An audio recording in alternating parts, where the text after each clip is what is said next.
Everyone, welcome to my new vlog. আশা করছি তোমরা সবাই খুব ভালো আছো এবং সুস্থ আছো। তো এখন বাজছে প্রায় 9:30-র উপরে। তো আমরা সবাই মিলে বেরিয়ে পড়েছি দীঘা যাব, আর আমাদের বাস হচ্ছে 11:30টায়। তো তোমরা ব্লগটা দেখতে থাকো। তারপরে এখানে সবাই মিলে পেছনে বসে গল্প করছিল, কারণ সবাই খুব এক্সাইটেড। প্রথমবার আমরা রাতের বেলা কোথাও ট্রাভেল করবো, মানে সেটা ভেবে সবাই খুব এক্সাইটেড ছিলাম। সবাই মিলে গল্প করছিল, ফোন দেখছিল, মানে কতক্ষণে আমরা যাবো আর কি। আর পেছনে রিয়া বসেছে একা একা। আর এখানে দেখো রাতের কলকাতা কত সুন্দর লাগছে না দেখতে।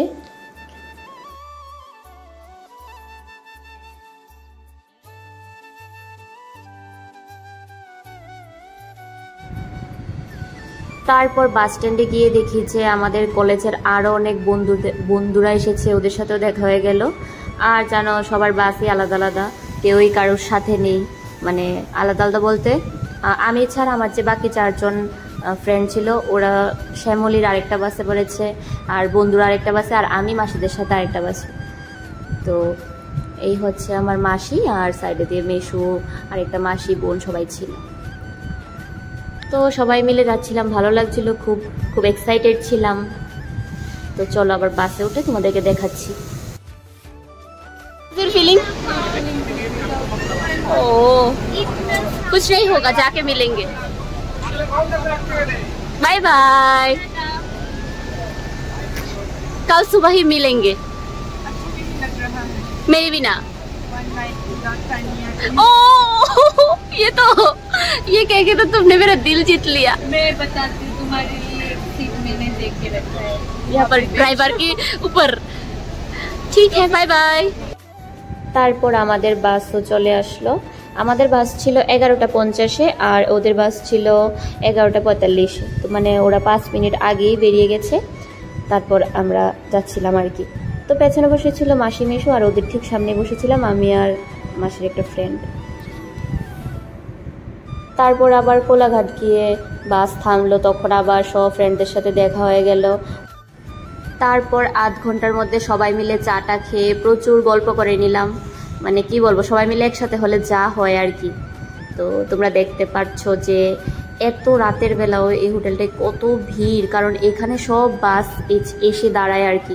তার জন্য মনে হচ্ছে এত ভিড়। রাতের বেলাও যে এরকম খাবার পাওয়া যাচ্ছে, প্লাস চা পাওয়া যাচ্ছে, মানে এটাই কি বলবো। আর তখন বাজছিল প্রায় 1:45। তো তখন আমরা চাটা খাচ্ছিলাম।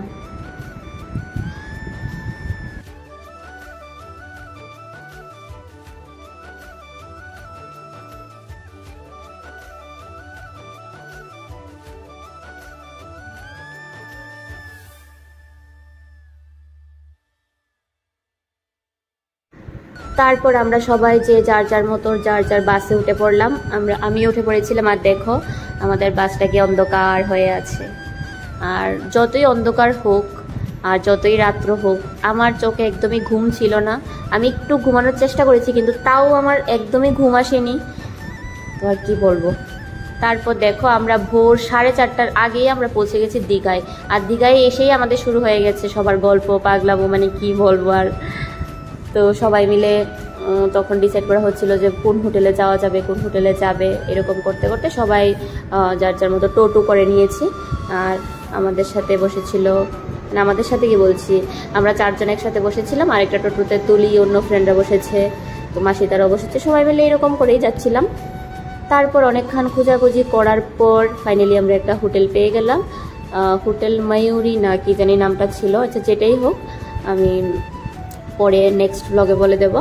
আর ঢুকেই দেখো সুন্দর একটা গণেশ ঠাকুরের মূর্তি, তারপরে একটা ছিল, কি যেন বলে এটাকে, মাছের অ্যাকুরিয়াম। তো খুব ভালো ছিল হোটেলটা, একদম ফ্রেশ ছিল। আমার সত্যি বলতে কি থাকার জন্য একদম ফ্রেশ জায়গা না হলে একদমই ভালো লাগে না। তো রুমে গিয়ে ফ্রেশ হয়ে আবার বেরিয়ে বললাম। তো তোমরা দেখো আমরা রুমে গিয়ে একটু ফ্রেশ হয়ে বেরিয়ে পড়েছি, আমি আর প্রিয়াঙ্কা মিলে একটু বিচে যাওয়ার জন্য। তো চলো বিচে গিয়ে আবার তোমাদেরকে দেখাচ্ছি। Priyanka, how was your feeling? Good. ঠিক আছে।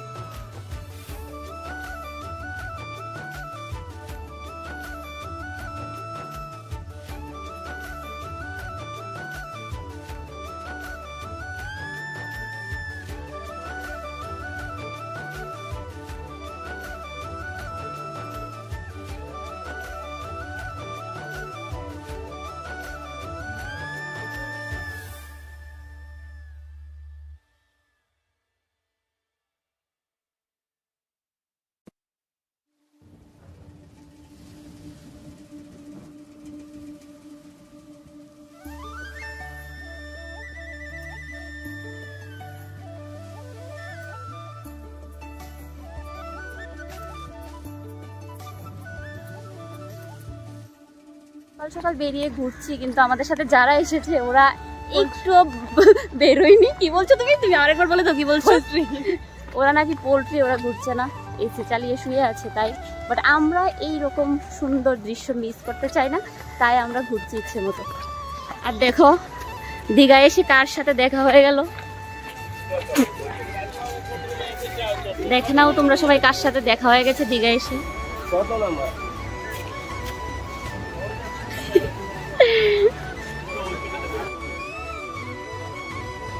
তারপরে এখানে দেখলাম প্রচুর কি বলবো, ব্রেকফাস্ট করার জন্য প্রচুর দোকান ছিল। তো আমি ভাবলাম যে ডিম টোস্ট খাবো, তাই আমার জন্য ডিম টোস্ট নিচ্ছিল ওই দোকানটা থেকে। তারপর রুমে এসে তো যা দেখলাম, আমার বোনও তো আমাকে দেখেই মানে কি বলছিল, ওর কাছে আসতেই দিচ্ছিল না। তারপর যাই হোক ওকে কোনোভাবে মানিয়ে টানিয়ে ওকে একটা সানস ওয়াইপস দেওয়ার পর ও ভীষণ খুশি হয়ে গেছে। আর দেখো নিচে নিচে কীভাবে ফেস ক্লিন করছে, মানে ওর সাজার প্রতি নেশা, তোমরা দেখতে পাচ্ছ। তারপর মাসি মেশো ওদের সাথে আমি বেরিয়ে গেলাম একটু রেস্ট করার পর, বেরিয়ে ভাত খাওয়ার জন্য বেরিয়েছিলাম আর কি। তো ভাত খাচ্ছিলাম, আর হোটেলটার খাবার মোটামুটি ঠিকই ছিল। দীঘায় আর কীরকম পাওয়া যাবে, মানে যেরকমই পেয়েছি ভালোই ছিল, কি আর বলবো। তারপর আবার রুমে এসে সবাই মিলে রেডি হচ্ছিল দুপুরের জন্য, মানে দুপুরে আবার বেরোবো আর কি মাসিদের সাথে। একবার তো গিয়েছিলাম বান্ধবীর সাথে, তারপর আবার মাসির সাথে বেরিয়েছিলাম। তো সেটাই। আর দেখো বোনও কি স্টাইল করছে, ওকে সানগ্লাসটা আমি কিনে দিয়েছি আর ও ভীষণ খুশি হয়েছে এটা পেয়ে। আর এই দেখো আমাদের ব্যালকনি থেকে ভিউটা দেখো কত ভালো লাগছে না? বিচ থেকে আমরা একটু দূরেই নিয়েছি, কিন্তু দূরে নেওয়ার পরেও আমাদের ব্যালকনি থেকে একদম বিচ দেখা যাচ্ছিল। আশা করছি তোমরা দেখতে পাচ্ছ।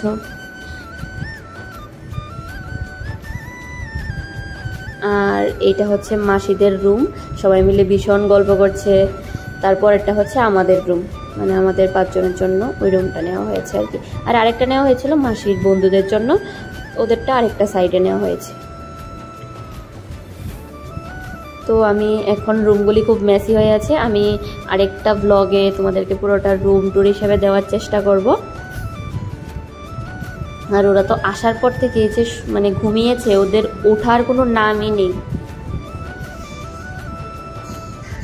তারপর ওদেরকে দেখে আমিও শুয়ে পড়লাম, আর আমার সাথে বন্ধু এসেছিল, ওকে বলছিলাম ঘুমানোর জন্য, কিন্তু ও ঘুমাবে না। ও আমার একটা ফ্রেন্ডের ফোন নিয়ে ভিডিও দেখছিল। তারপর একটু পরে আমরাও রেস্ট করে আমরা সবাই রেডি হয়ে গেলাম বিচে যাওয়ার জন্য। আর এই হচ্ছে আমার বিচের লুক, আর এই হচ্ছে আমার ফ্রেন্ডরা। তো সবাইকে কীরকম লাগছে অবশ্যই কিন্তু কমেন্টে জানাবে। আর শিল্পা দেখো রেডি হয়ে শুয়ে আছে, কারণ অনেকটা লং জার্নি করে ও টায়ার্ড হয়ে গেছে। তারপর মাসিদের ঘরে এসে দেখলাম যে ওরাও রেডি হচ্ছে, আর বোনু তো অলরেডি রেডি হয়ে গেছে, রেডি হয়ে ফোন দেখছিল। তো এই আর কি।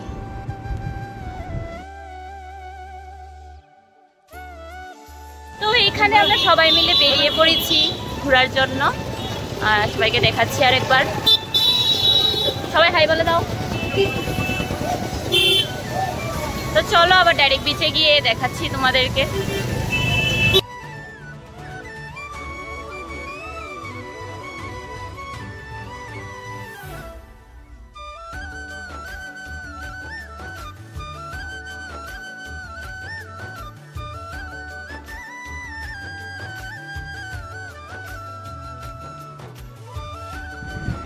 তারপর বিচ থেকে এসে মাসিদের সাথে লাঞ্চ করার জন্য চলে আসলাম। আর আমার বাকি ফ্রেন্ডরা অলরেডি তারা বাইরে থেকে খেয়ে এসেছিলো বলে আসেনি, আর প্রিয়াঙ্কা শুধু এসেছিল আমাদের সাথে আর কি।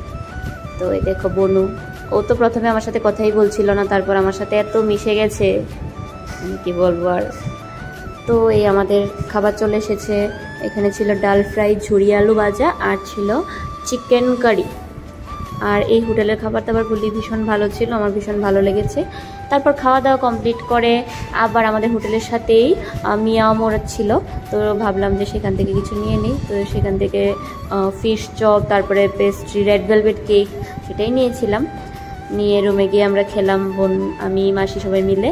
তারপর দেখো বনু আরেকটা জায়গায় গিয়েছিল ওরা, তো এইখান থেকে কী কী কিনেছে আমাকে দেখাচ্ছে।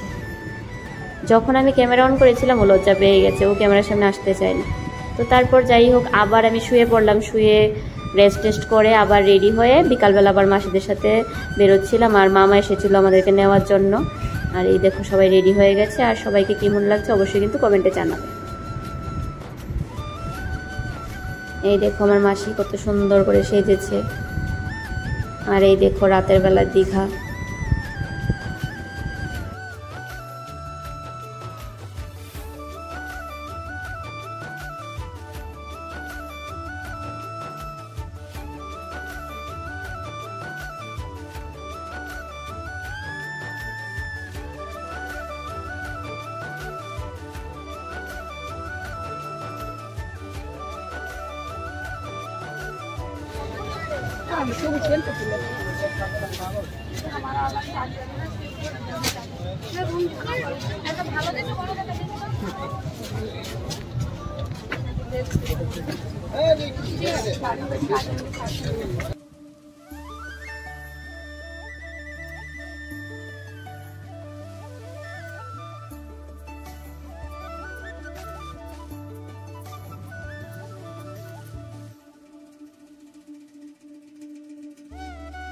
তারপর ঘুরতে ঘুরতে বনুই গাড়িগুলি দেখে ও বলছিল যে গাড়িতে উঠবে, তাই উঠে একটু চালিয়ে নিল গাড়ি।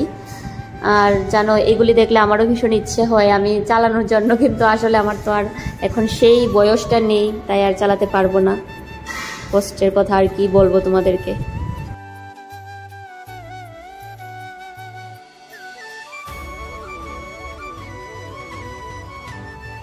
তারপর এই দেখো রাতের বেলা বিচ, কি ভালো লাগছিল, ঠান্ডা হাওয়া দিচ্ছিল, মানে আমার তো ভীষণ ভালো লাগছিল। আমার এখান থেকে আসারই ইচ্ছে হচ্ছিল না। আর জানো আমরা মামাকে খুঁজতে খুঁজতে একদম লাস্ট মাথায় চলে গিয়েছিলাম ফার্স্টে থেকে। তারপর যাই হোক খুব কষ্ট করে মামাকে খুঁজে পেলাম।